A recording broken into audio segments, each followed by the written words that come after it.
డిమాండ్కు అనుగుణంగా మొక్కజొన్న సాగు విస్తీర్ణం పెంచాలి. ఐఐఎంఆర్ డైరెక్టర్ జాట్ 2030 నాటికి 70 మిలియన్ టన్నులకు చేరుకుంటుందని భారత మొక్కజొన్నల పరిశోధన సంస్థ డైరెక్టర్ హెచ్ఎస్ జాట్ పేర్కొన్నారు. దేశంలో 12 మిలియన్ హెక్టార్ల కంటే ఎక్కువ విస్తీర్ణంలో మొక్కజొన్న సాగవుతుంది. గిగ్ వర్కర్లకు చట్టబద్ధ వర్తింపు. Telangana hate speech and hate crime prevention bill 2026కు మంత్రివర్గం ఆమోదం తెలిపింది. మత సామరస్యానికి భంగం కలిగించే పోస్టులు, అల్లర్లు, ఘర్షణలు ప్రేరేపించే విధంగా పోస్టులు పెట్టినట్లయితే కట్టడి చేసేందుకు ఈ బిల్లును తీసుకొచ్చారు.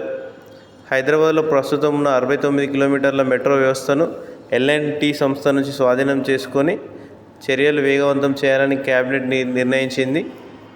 రుణభారం సహా 15,000 కోట్ల మొత్తాన్ని ప్రభుత్వం L&Tకి చెల్లించి ఫేజ్ 1 ప్రాజెక్టును స్వాధీనం చేసుకోవాల్సి ఉంది. తెలంగాణ అడ్వకేట్ ప్రొటెక్షన్ బిల్లును మంత్రిమండలి ఆమోదించింది. తెలంగాణ ప్రభుత్వం దేశంలోనే మొదటిసారిగా సామాజిక ఆర్థిక కుల సర్వేను నిర్వహించింది. 2024 నవంబర్ 6న డిసెంబర్ 25 వరకు 50 రోజుల పాటు రాష్ట్ర వ్యాప్తంగా ఈ సర్వేను నిర్వహించింది. వృద్ధాప్యంలో ఉన్న తల్లిదండ్రులకు ఆదరించని ప్రజాప్రతినిధులు ఉద్యోగుల జీతాల నుంచి 15 నుంచి లేదా 10,000 రూపాయలు కట్ చేయడానికి తల్లిదండ్రుల మద్దతు బిల్లును కేబినెట్ ఆమోదించడం జరిగింది. సమగ్ర కుటుంబ సర్వే అధ్యయన నివేదిక. ఎస్టీ మహిళలు అత్యధికంగా 83% మంది 10వ తరగతికి మించి చదువుకోలేదు. ఓసీ బ్రాహ్మణ వర్గంలో ఈ శాతం 36.2 మాత్రమే. సర్వేలో పాల్గొన్న వారి 14 లక్షల మందిలో తమ కులం లేదని చెప్పారు. 57 కీలక ప్రశ్నలు, మరికొన్ని అనుబంధ ప్రశ్నలు కలిపి 75 అంశాలపై 1,12,36,489 కుటుంబాలు నగా 97.1% వివరాలు సేకరించడం జరిగింది. ఈ వివరాలన్నీ అధ్యయనం చేసి సుప్రీంకోర్టు విశ్రాంత న్యాయమూర్తి జస్టిస్ సుదర్శన్ రెడ్డి చైర్మన్గా 11 మందితో స్వతంత్ర నిపుణుల కమిటీ IEWG ఏర్పాటు చేయనుంది. ఆంగ్ల మాధ్యమ విద్యను 63 కులాల్లో శాతంగాను, ఎస్సీలో 40.7%గాను, ఎస్టీలో 36.6%గాను ఉంది. జీవన ప్రమాణాల్లో ఎస్సీ, ఎస్టీ, బీసీలు వెనుకబడి ఉన్నారని, 88% ఎస్టీలు, 3/2 మంది ఎస్సీలు గ్రామీణ ప్రాంతాల్లో ఉన్నారని, జనరల్ కేటగిరీలో 39.7%మేనని వివరించింది.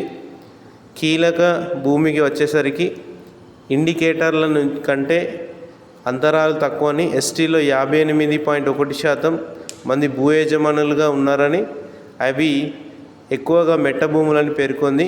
ఎక్కువగా వెనుకబడిన వారిలో మొదటి స్థానం ఎస్సీలది కాగా 2వ స్థానం ఎస్టీలది. నేటి నుంచి జాతీయ ఇండోర్ అథ్లెటిక్స్ 2028 ప్రపంచ అథ్లెటిక్స్కు ఆతిథ్యం ఇవ్వనున్న ఒడిశా మరో ప్రధాన టోర్నీకి వేదిక కానుంది. 2 రోజుల పాటు జరిగే జాతీయ ఇండోర్ అథ్లెటిక్స్ పోటీలకు భువనేశ్వర్లోని కళింగ స్టేడియం ఆతిథ్యం ఇవ్వనుంది. త్రో ఈవెంట్స్ లేకపోవడంతో స్టార్ అథ్లెట్లు నీరజ్ చోప్రా, అవినాష్ సాబ్లే ఈ టోర్నీలో పాల్గొనడం లేదు. 2028లో జరిగే ఆసియా ఇండోర్ అథ్లెటిక్స్ ఛాంపియన్షిప్కు నిర్వహించేందుకు ఒడిశా ఆసక్తి కనబరుస్తుంది.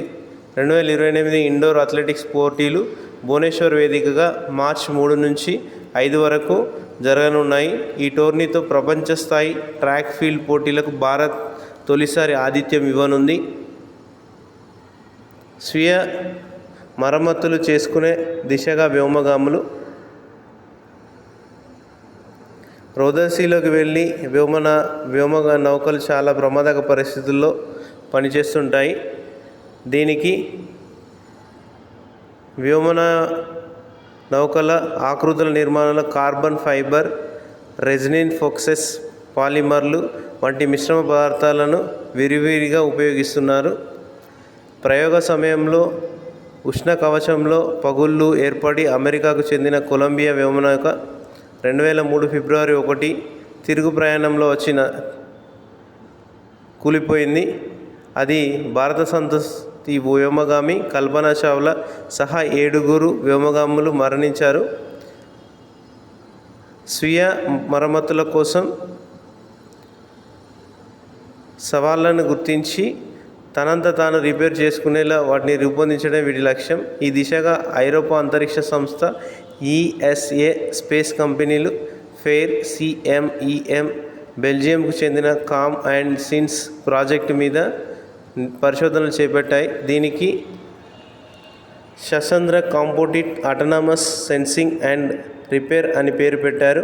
అంతరిక్ష రంగంలో నూతన ఆవిష్కరణలు చేసుకునేందుకు వీలుగా ESA చేపట్టిన future innovation research in space transform first కార్యక్రమంలో ఇది భాగం.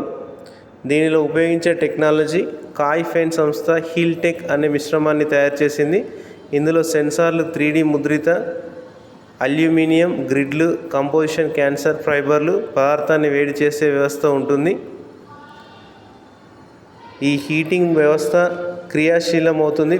ప్రభావిత ప్రాంతాన్ని 100 నుంచి 140 డిగ్రీ సెంటీగ్రేడ్ మేర వేడెక్కిస్తుంది. ఫలితంగా మరమ్మతు ప్రక్రియ పనిచేయడం ప్రారంభిస్తుంది.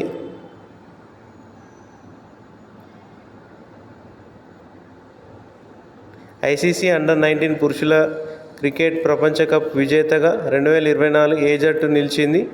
భారత్. హరారేలో జరిగిన ఫైనల్లో భారత్ 100 పరుగుల తేడాతో విజయం సాధించి టైటిల్ని కైవసం చేసుకుంది. 2026-27 బడ్జెట్ ప్రత్యేకంగా వయోవృద్ధుల దృష్టిని సారిస్తూ భారతదేశంలో మొదటి వృద్ధుల బడ్జెట్ను ఇటీవల ఏ రాష్ట్రం ప్రకటించింది? కేరళ.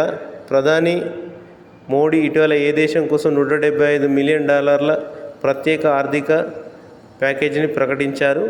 సిషెల్స్.